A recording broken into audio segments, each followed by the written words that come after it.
तो आज हम अध्ययन करेंगे प्रोटिस्टा जगत। प्रोटिस्टा जगत में हम एक कोशिकीय और यूकेरियोटिक जीवों का अध्ययन करते हैं। क्या होता है प्रोटिस्टा जगत? सभी एक कोशिकीय यूकेरियोटिक जीवों को प्रोटिस्टा जगत में रखा गया है, लेकिन इसकी जो सीमाएं हैं, लिमिटेशंस हैं, वो अभी भी ठीक तरह से निर्धारित नहीं की गई हैं। इसमें एग्जाम्पल हम सबसे अच्छा देखेंगे, वो अभी आने वाला है। इसमें आप देखिए कि जितने भी प्रोटिस्टा के सदस्य हैं वो सभी जलीय होते हैं। ये पॉइंट आपको याद रखना है, ये जल में पाए जाते हैं।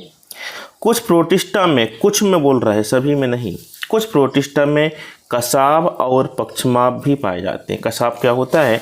जैसे मान लो हमारे पास में ये कोई जीव है और इस जीव में जो ऊपर या नीचे कहीं से भी जो टेंटिकल्स निकलते हैं, इनको हम बोलते हैं कसाब। और जो अपने शरीर को ही मॉडिफाई कर लेता है किसी भी प्रकार से, उसे कहते हैं पक्षमाप। इनमें दोनों प्रकार का जनन होता है, अलैंगिक और लैंगिक। दोनों प्रकार का जनन पाया जाता है प्रोटिस्टा जगत में। प्रोटिस्टा जगत को वर्गीकृत किया गया है यहाँ पर। पहला है क्राइसोफाइट, जिसमें हम डायटम का अध्ययन करेंगे, सुनहरे शैवालों का अध्ययन करेंगे। फिर है डायनोफ्लैजलेट, इसमें हम गोनियोलैक्स का अध्ययन करेंगे। और तीसरा है यूग्लिनोइड, इसमें हम यूग्लिना का अध्ययन करेंगे। फोर्थ नंबर है हमारा प्रोटोजोआ, जिसके अंतर्गत हम अमीबा, ट्रिप्नोसोमा, पैरामीशियम, प्लाज्मोडियम के बारे में जानेंगे। और पांचवा है अपवंक कवक। तो देखिए, सबसे पहले हम देखते हैं क्राइसोफाइटा। ये पूरा वन लाइनर है, आपको उसी दृष्टि से याद रखना है, उसी दृष्टि से समझना है।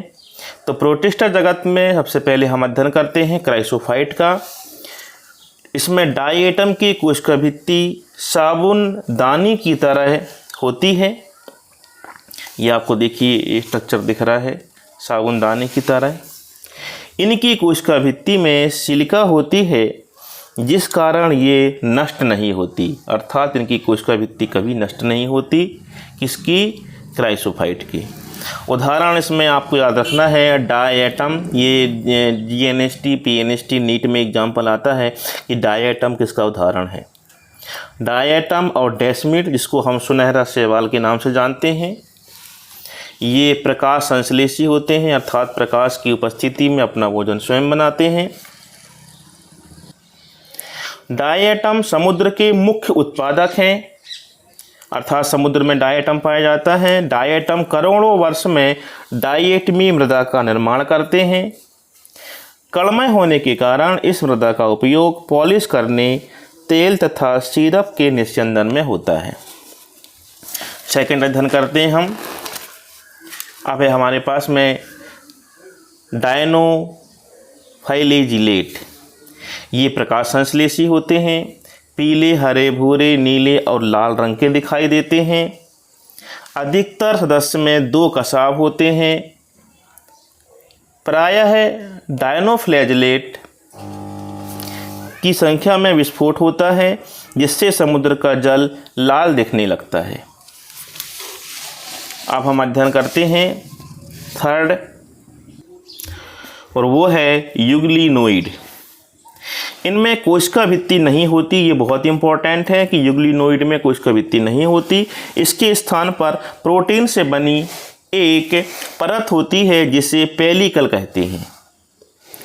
इनमें 2 कसाब होते हैं, एक छोटी और एक बड़ी। आइए बता रहे हैं कैसे 2 कसाब होते हैं। ये देखिए, ये स्ट्रक्चर आपको दिख रहा है 2 कसाब वाला। ये देखिए, ये पहला है और ये दूसरा निकलता है, और बाद में ये विखंडित हो जाता है। सूर्य के प्रकाश की उपस्थिति में ये प्रकाश संश्लेषण का कार्य करते हैं। सूर्य के प्रकाश की अनुपस्थिति में ये परपोषी की तरह कार्य करते हैं। यूग्लिनोइड पादप और जंतुओं के बीच की संयोजक कड़ी होती है। यूग्लिनोइड में जो जनन होता है वो अनुदैर्घ्य द्विखंडन होता है। उदाहरण है यूग्लिना। ये देखिए, एक यूग्लिना है, ये 2 भागों में डिवाइड हो गया और नया यूग्लिना बन गया, अर्थात इसमें जो जनन है वो द्विविखंडन के कारण होता है। अब आ रहे हैं हम अपवंक कवक। क्या होते हैं ये? अपवंक कवक, ये मृतुपजीवी अपघटक प्रोटिस्टा है। अनुकूल परिस्थितियों में ये समूह बनाते हैं जिसे प्लाज्मोडियम कहते हैं, जो कई फीट तक की लंबाई का हो सकता है। प्रतिकूल परिस्थितियों में विभेदित होकर सिरों पर बीजाणु युक्त फलनकाय बनाते हैं। लास्ट आ रहा हमारा प्रोटोजोआ। सभी प्रोटोजोआ परपोषी होते हैं जो परभक्षी और परजीवी के रूप में रहते हैं। ये जंतुओं को पुरातन संबंधी पूर्वज हैं, अर्थात प्रोटोजोआ को जंतुओं का पूर्वज कहा जाता है। अब देखिए, ये भी 4 प्रकार के हैं। अमीबी प्रोटोजोआ, जिसमें अमीबा, एंट अमीबा परजीवी आते हैं। दूसरा है कसाबी प्रोटोजोआ, इसमें ट्रिप्नोसोमा परजीवी, लिस्मेनेरिया परजीवी।